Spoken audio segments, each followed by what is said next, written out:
Let me address another issue straight on. I was accused in 1986 of failing to protect the voting rights of African Americans by presenting the Perry County case, the voter fraud case, and of condemning civil rights advocates and organizations, and even harboring, amazingly, sympathies for the KKK.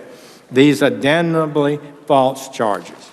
The voter fraud case my office prosecuted was in response to pleas from African-American incumbent elected officials who claimed that the absentee ballot process involved a situation in which ballots cast for them were stolen, altered, and cast for their opponents.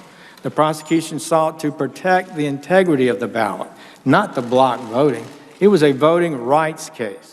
As to the KKK, I invited civil rights attorneys from Washington, D.C. to help us solve a very difficult investigation into the unconscionable, horrendous death of a young African American coming home from the 7-Eleven store at night simply because he was black,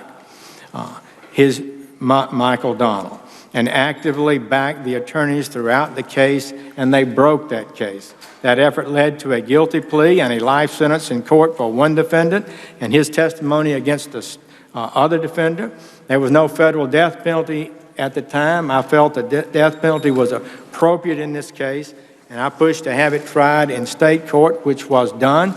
That defendant was indeed convicted and sentenced to death, and 10 years later, ironically, as Alabama's Attorney General, my staff participated in the defense of that verdict and sentence, and a few months after I became United States Senator, that murdering Klansman was indeed executed.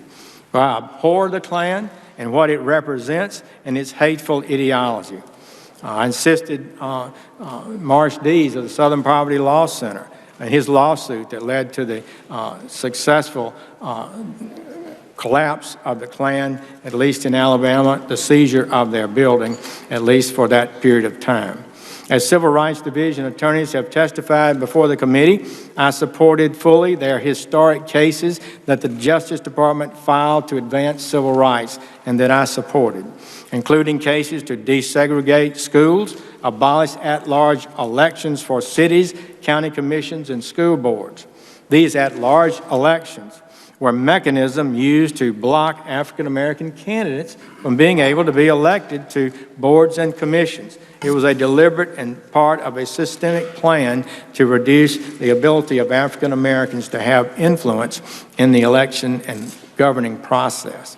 I never declared the NAACP was un-American or that a civil rights attorney was a disgrace to his race.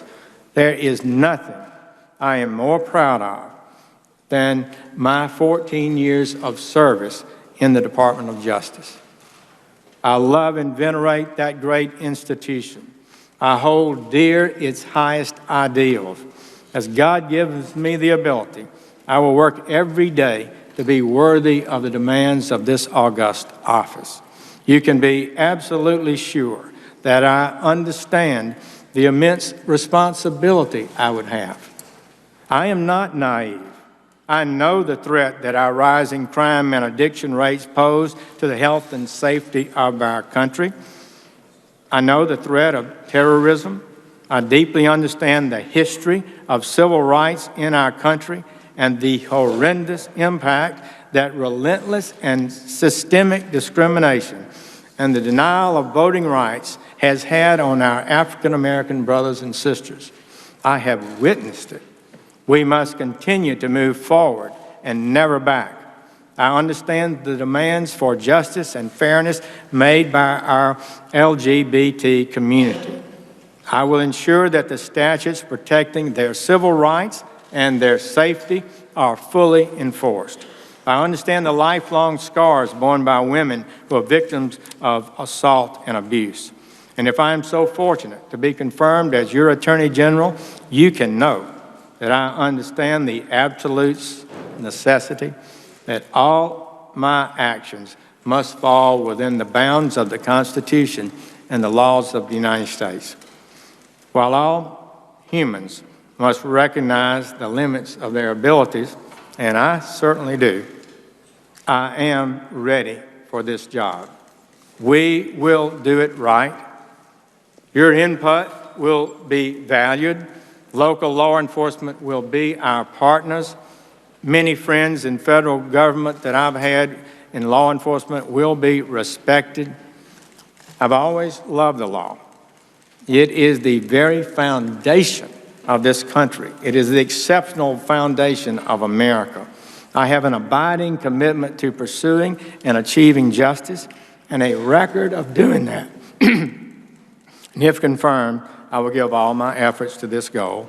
I only ask that you do your duty as God gives you the ability to see that duty as you are charged by the Constitution. Thank you for your courtesies. I look forward to the further hearing. Thank you, Mr. Chairman. Before I ask questions, I want